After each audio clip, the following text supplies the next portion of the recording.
Here's today's frequently asked sales question.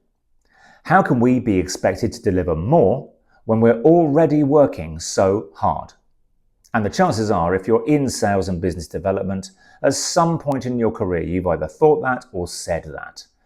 When you're working flat out, but the business, your leaders, your managers are asking you for more sales, more proposals, more prospects, etc., etc. You look at your workload, you look at how many hours in the day you have available, it's still only 24, and you just can't seem to see where you're going to find the time to do more. Well, the answer is actually fairly simple. It's about thinking differently about what's being asked. This isn't about trying to shoehorn more activity into an already packed working day and week. It's about working smarter.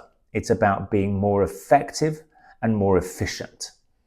And here's a couple of examples about where you can find more time for high quality activity. One of my favorites, and I've said it on here many times before, the biggest waste of any business developer's time is chasing the business that they're never going to win. So if you can get really good at qualifying out of the business you're not going to win, early stage, that's a huge amount of time straight back into your diary.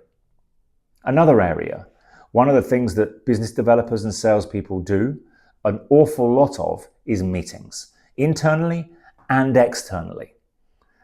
How many of those meetings are actually taking you forward to being successful? I can guarantee it's not going to be 100%. How many of those meetings do you absolutely need to be present at?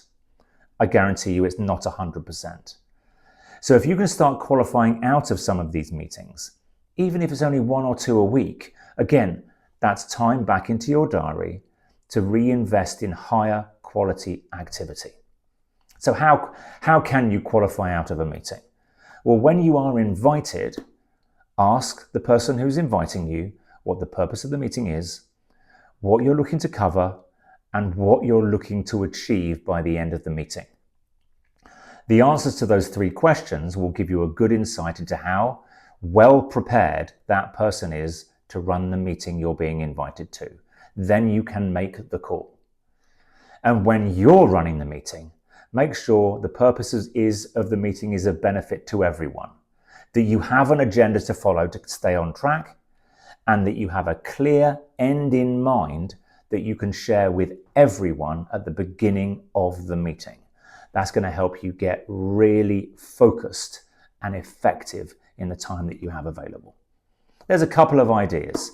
It really isn't about shoehorning more activity into your diary. It's about working to a high quality and being efficient. Good luck, and I'll see you on the next one.